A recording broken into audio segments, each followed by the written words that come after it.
la piété de foi et la crainte de l'enfer. De par le nom de Dieu, tout plein de miséricorde, de tout plein de mansuétude.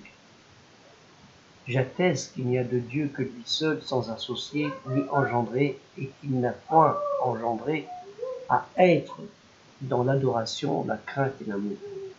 J'atteste que les louanges et le salut soient sur ses envoyés messagers, prophètes, avertisseurs, tels Hébert, Oud, le prophète des tribus arabes du sud, dont sont sortis en descendance le patriarche Abraham, lui le Hanif, le vrai croyant, dans le pur monothéisme, père d'Ismaïl, d'Isaac, grand-père de Jacob et arrière-grand-père de Joseph, et ainsi de suite pour Moïse, David, Salomon, Daniel, Jésus, fils de Marie, Mohammed, le dernier à recevoir l'ultime joyau, celui de sa parole divine pour l'humanité, sans distinction de race, de couleur et de situation sociale. Le plus humble donc, étant le plus pieux dans la foi religieuse monothéiste. Sourate 49, du Hujurat, les appartements, verset 13. Certes, en fait, le plus honoré, respectable d'entre vous auprès de Dieu, c'est le plus pieux. En effet, Dieu est certes savant, sachant et expert avisé. Inna akramakum inda Allahi atkakum inna Allaha ilmun khabirun. Le Coran, Al-Qur'an, la récitation révélée, possède bon nombre d'exemples. Cette confiance de foi fidèle, Al-Iman, Aman, en hébreu l'élément essentiel à ne pas négliger, afin de nous préserver de l'enfer, Jahim, El-Utama, l'abîme vorace, le Sheol, le séjour des morts, de nous laisser le moins possible à son purgatoire, de nous octroyer avec sa permission à être plus près du passage du paradis des délices, le jardin d'Éden, Jannah Eden, Gan Eden, l'ultime lieu de séjour des âmes, Nas, Nefesh, en hébreu, demeure des méritants.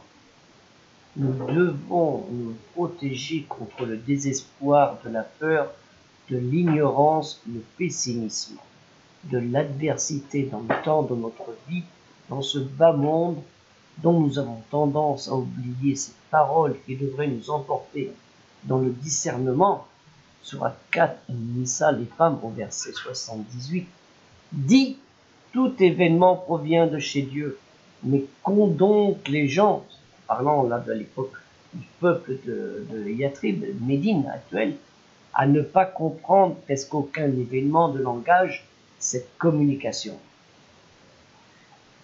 Kul kullu min indi Allahi famali haulai al-kawmi la yakaduna yafkahuna hadithan. Dieu seul agit sur le temps et toutes les épreuves qui nous arrivent de par sa volonté, qui plus est, nous interpelle par ce propos de Sourate 103, Al-Asr, le temps, versets 1 et 2. Je prends le temps, l'époque à témoin, Wal-Asr, que l'humanité court à sa perte. Inna al-insan lafi khusr.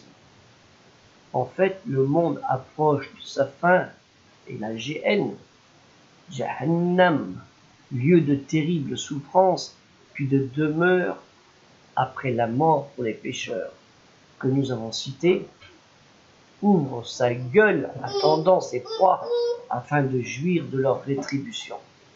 Néanmoins, doit-on être de simples observateurs, de rester sans agir et se dire « c'est la volonté de Dieu » sur l'état malheureux de ceux qui sont dans la souffrance, quelle fût celle-ci.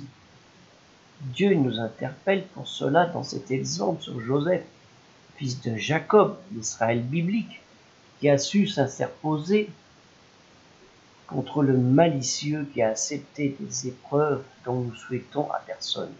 Sourate 12. Youssouf, Joseph, verset 87.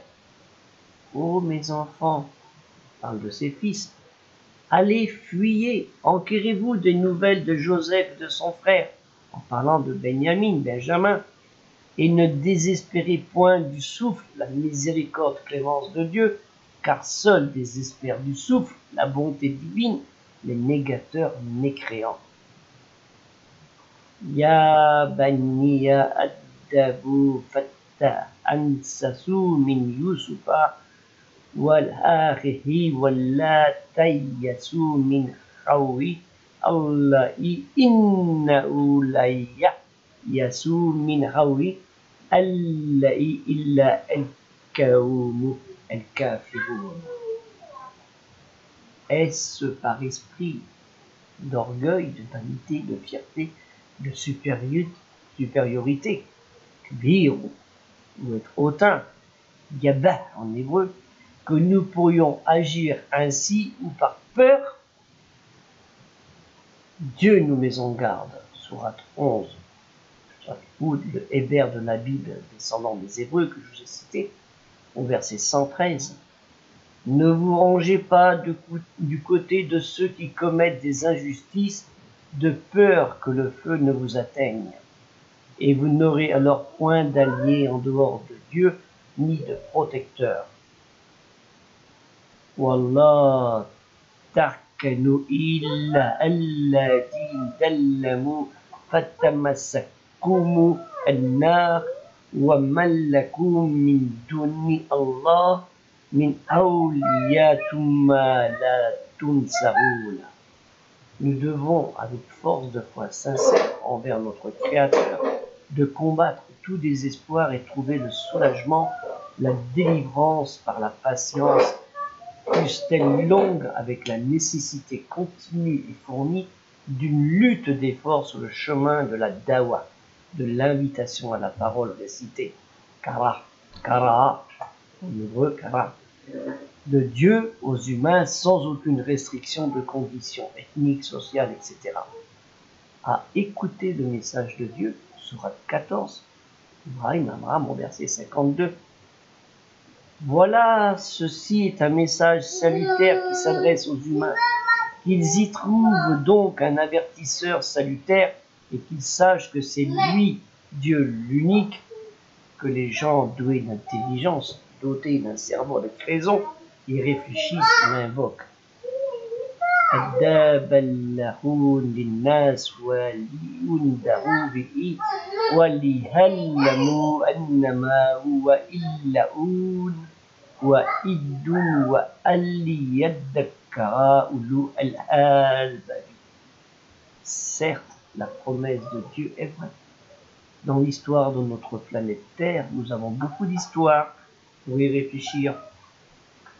Beaucoup de ceux qu'on a nommés les ennemis, les bourreaux de la foi religieuse, du pur monothéisme, depuis Abraham, après avoir opprimé des centaines de milliers de populations, ils se sont trouvés être les défenseurs irréductibles de cette foi universelle, voulue par Dieu, cela par son unique gloire. Muhammad sallallahu alayhi wa sallam, que le salut de Dieu et la bénédiction va sur lui, le dernier des messagers, prophètes avertisseurs de Dieu, a dit, s'agissant de ses honorables pieux prédécesseurs, les prophètes sont comme des frères, même du même père, leur religion est la même et leur loi diffère. Al-Anbiya'u ikhwatum li Allah dinnu wahid wa ummahatuhum shata. Ils ont suivi tous la religion unique, céleste, celle de l'obéissance, de la crainte et de l'amour de Dieu. Puisse dans sa grande miséricorde, Dieu le Tout-Puissant, le Tout-Sachant, nous pardonner de nos erreurs et de nos omissions. Que la paix soit sur nous.